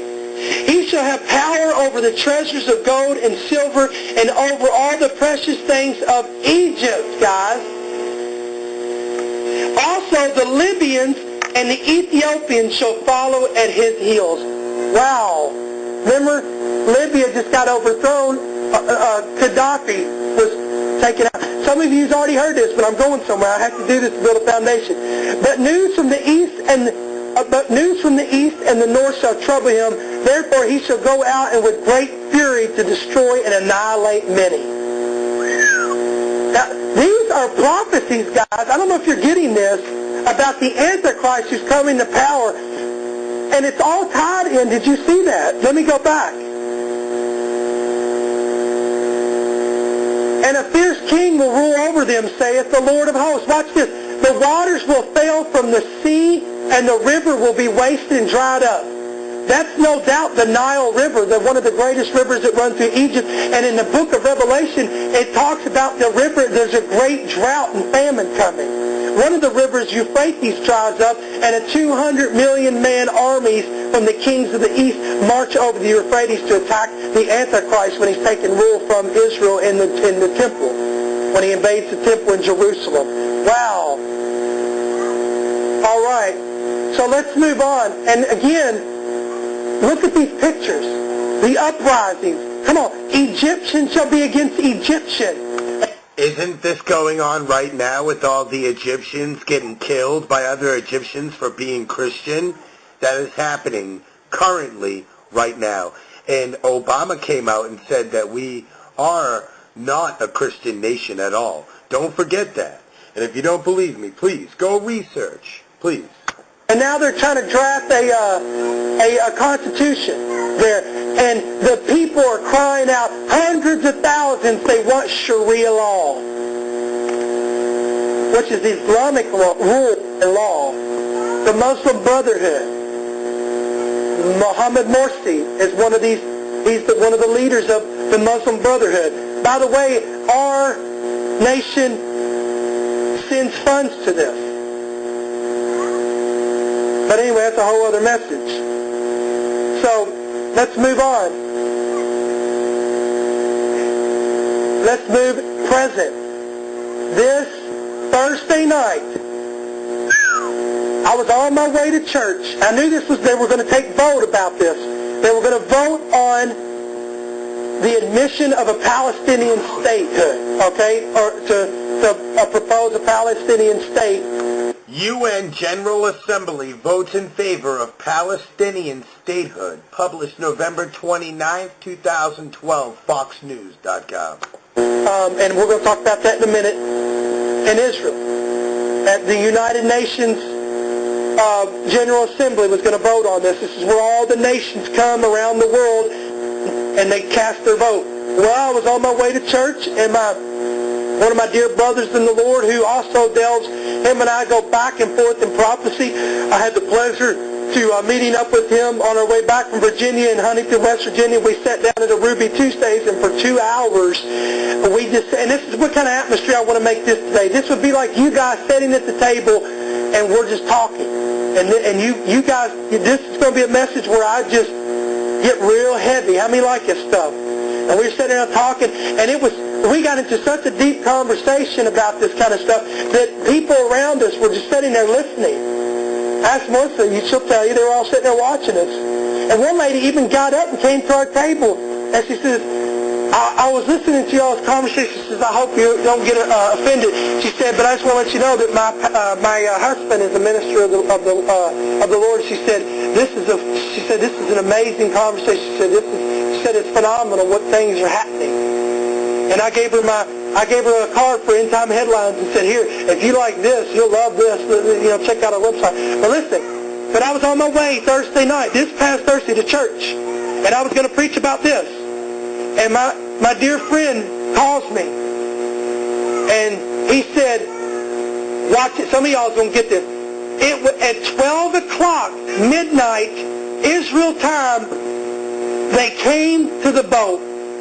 Midnight in Israel. Come on, somebody. Remember where Jesus said, behold, he talked. Midnight is a prophetic picture. You ever heard of that? He comes at the midnight hour. Well, whether you want to believe it or not, the facts are here. People are researching, and they are checking this out.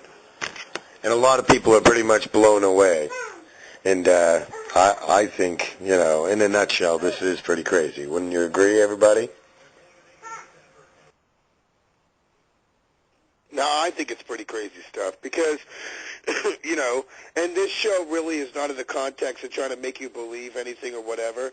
It's really a context of looking at other people's opinions and what they're looking at in a nutshell, in a roundabout way. I mean, we do our daily activities every single day, and we don't really necessarily think about the things that are from the past or the future. We're just trying to make it way by today. And so, like I said, the show was about the 9 Harbingers of God. And another thing in the instance is when you start looking at these prophecies, where is Israel? Where's Israel, Crowley?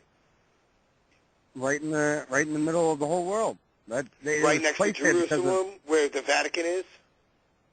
No, the Vatican's in Italy, bud. In Italy. Okay. Yeah.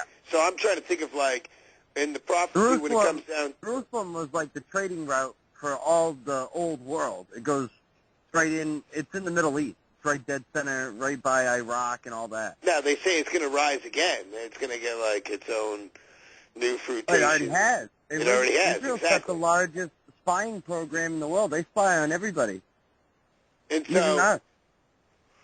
where does in the prophecy come in with the Pope and the Black Pope? Because that's going to be the next episode with the Jesuits. You got the Black Pope, because the Black Pope is the one that the Pope goes to. And you got to think about the Catholic Church, you know, like, and the Christians. And I'm not, again, trying to judge people. I'm just trying to educate. You know, in a nutshell, the way I think it should be is like this. When you go to school, they should have church or school religion in there. And it shouldn't just be one religion. It should be every single religion in the world so that everybody has a context of what to choose from in the heart of what they believe in. Then there's no judgment.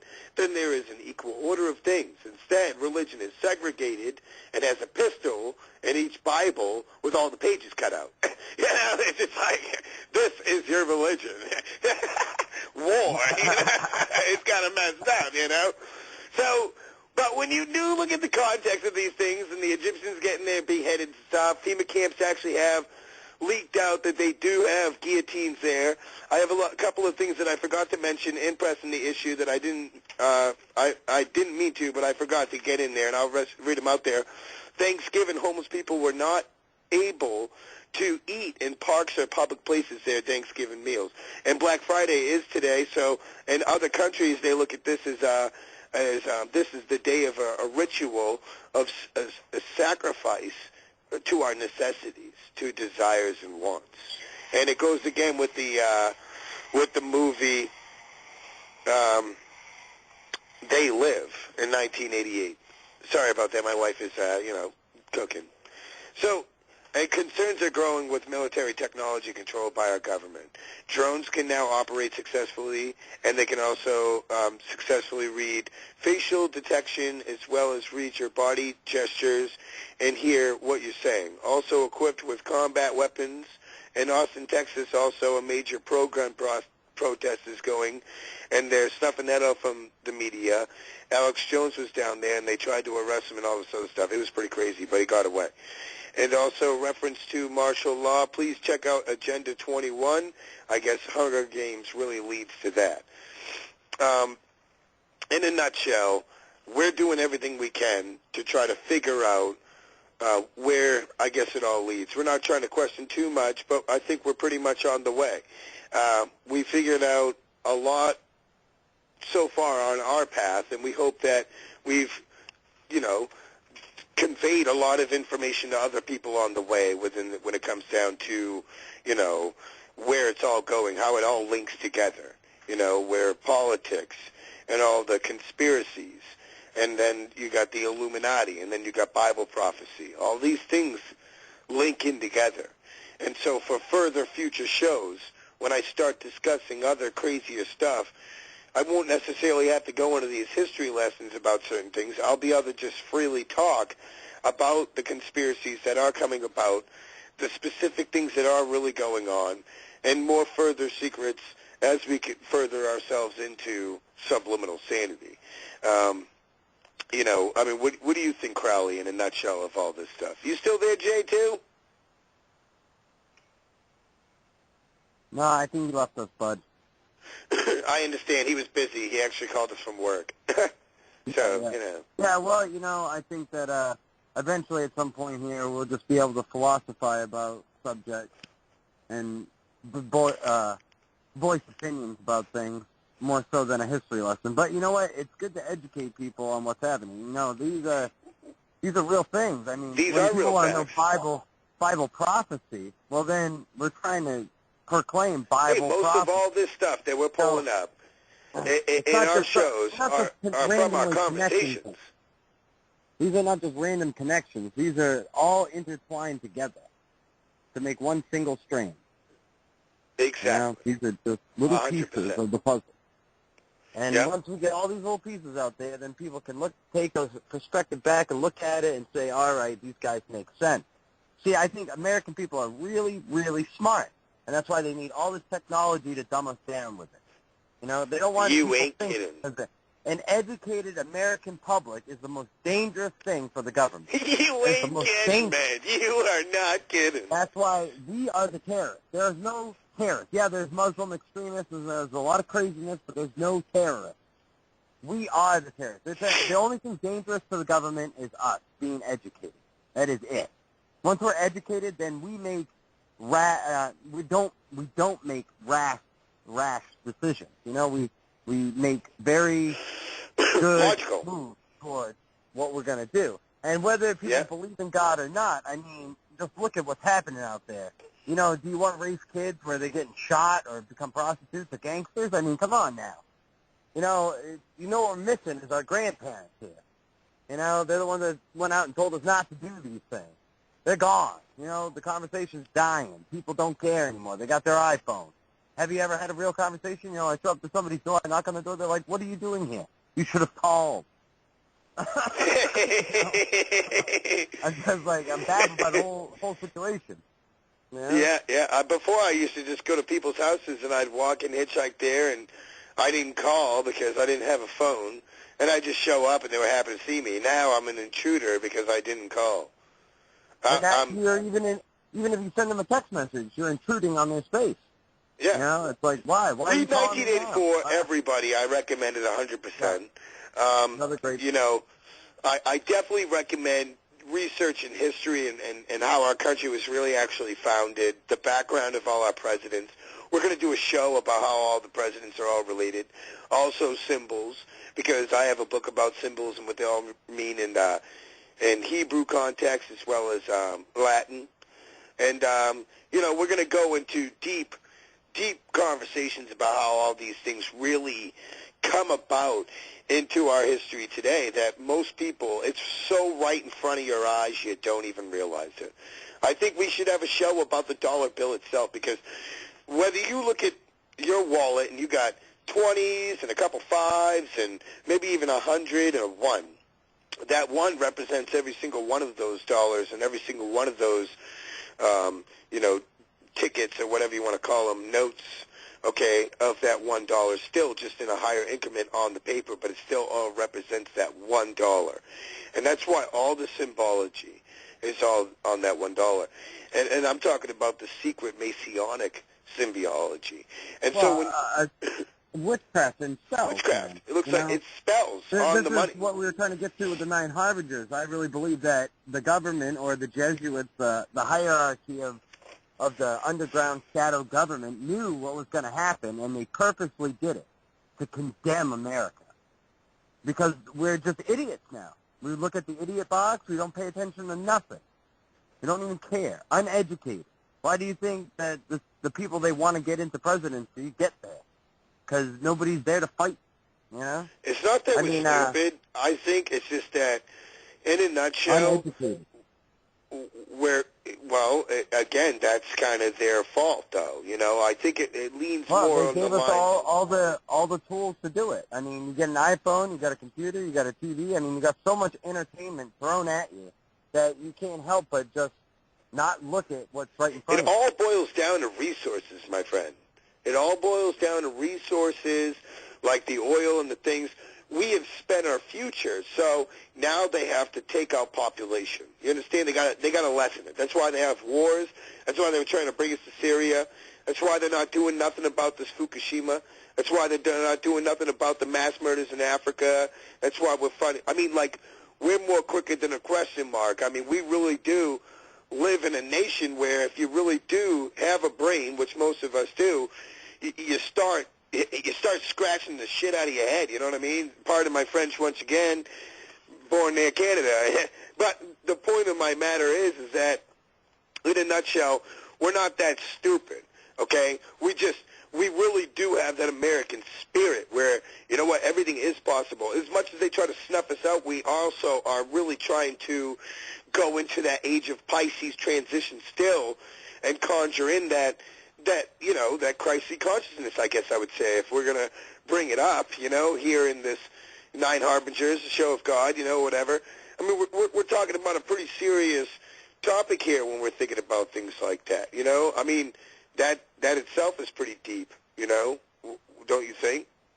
Oh, yeah. We're going to have a show probably within the next couple of shows here. We're going to get even more in depth of the whole consciousness idea, the future of the mentality of man and things like that. Well, you know what I'm saying? Look Like at Revelations. Revelations is the last book in the Bible.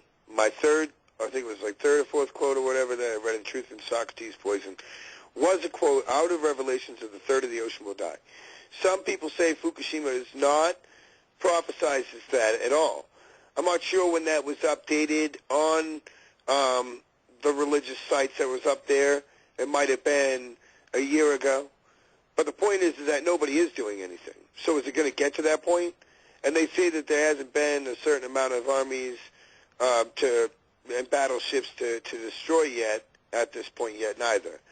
I do know that through this, I think everybody, like I said through previous shows, maybe not this one, but I'll say it now, you don't need to watch the news. You can already feel that the world's already messed up. 4 out of 10 people believe we're in the end times. You know, we have all these earthquakes. There's other things, too.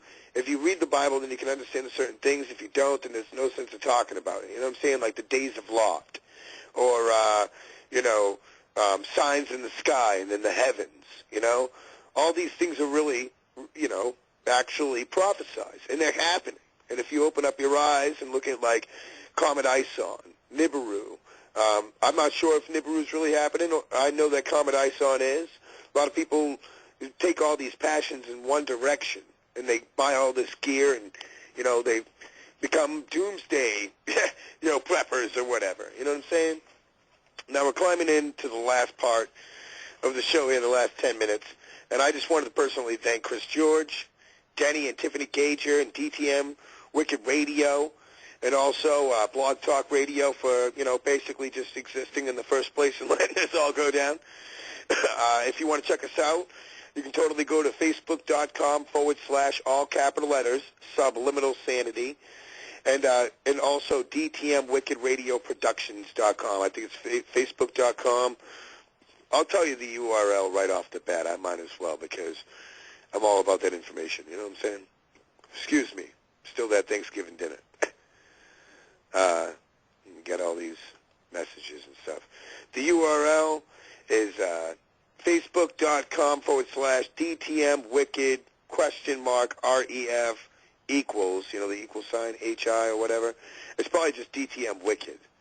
And then, but it's capital letters DTM. So, / capital letters DTM Wicked. All right.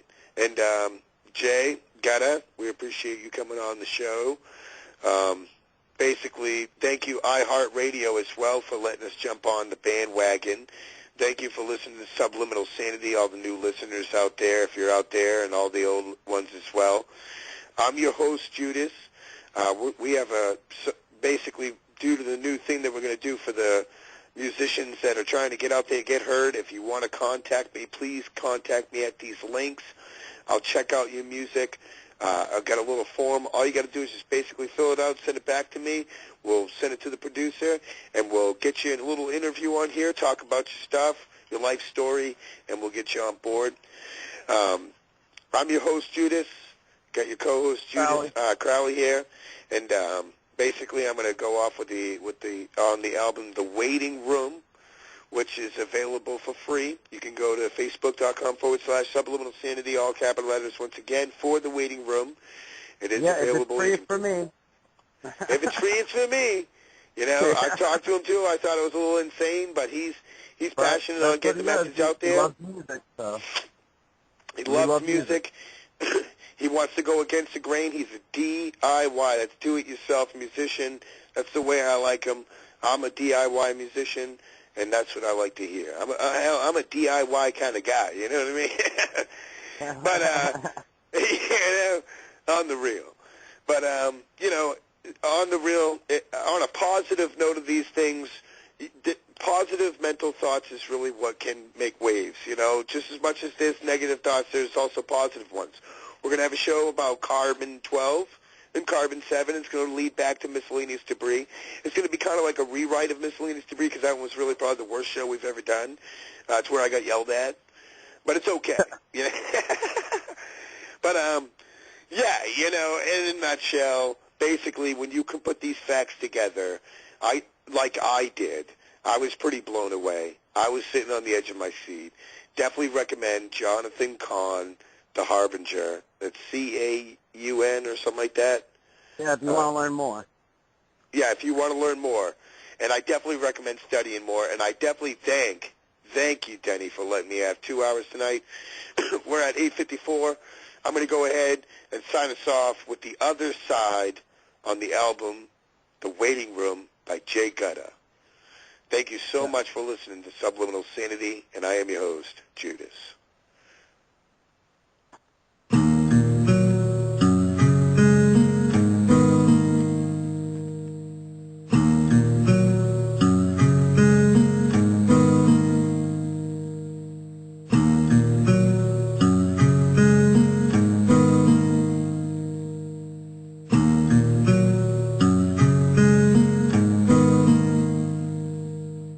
Wake up in the morning and I ask myself, is life worth living? Should I blast myself? Word, Pac, that's a dope line. A lot of heart, we won't talk about what broke mine. Brody like an instinct. I smell the hate, but I don't ever know the intent. When everything's deeper than the fucking devil, I fuck around and everything will drop another level. But maybe I'm just waiting on a handout. Shy mind, like I'm too afraid to stand out. The more I wait, I just notice that I ain't shit. Same place, same dream with the same bitch. Friends left and now I'm hearing that I'm selfish. I deny it as I'm living life selfless. Turn the pain into nights out with champagne. I'm turning stressed and depressed to a campaign. You don't wanna join the team, I'm the last left. About to go and quit the whip on a crack test. Hypnotized by whatever's on the other side. Loud music in my ride, heaven on my mind. What if I go to hell? Likely. At the bottom in the fire where they like me. Let it burn, I'm the product of my own thoughts. I'm still on the edge, but my mind thrown off.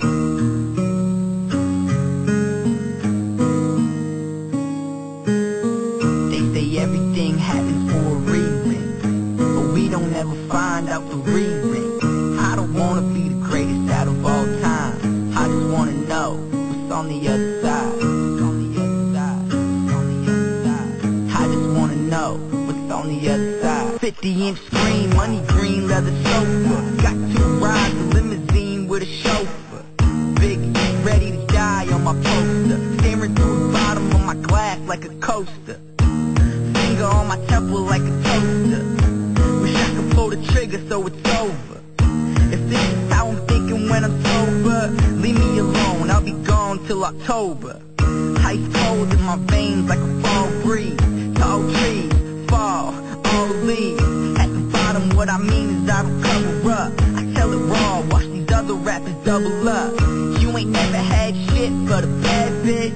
I ain't even have that, she was average. Had a couple friends, if you call them that. I call them once a week, but they ain't calling back. Fuck, but all of that is minimal. Wish I was in the sky, literal. Judge me, I can understand the ridicule, but I don't condition until it's critical. Pitiful, every thought cynical. Shining from the dirt like a mineral. Closed eyes showing places where I wanna be. Open up and everything's what I don't wanna see.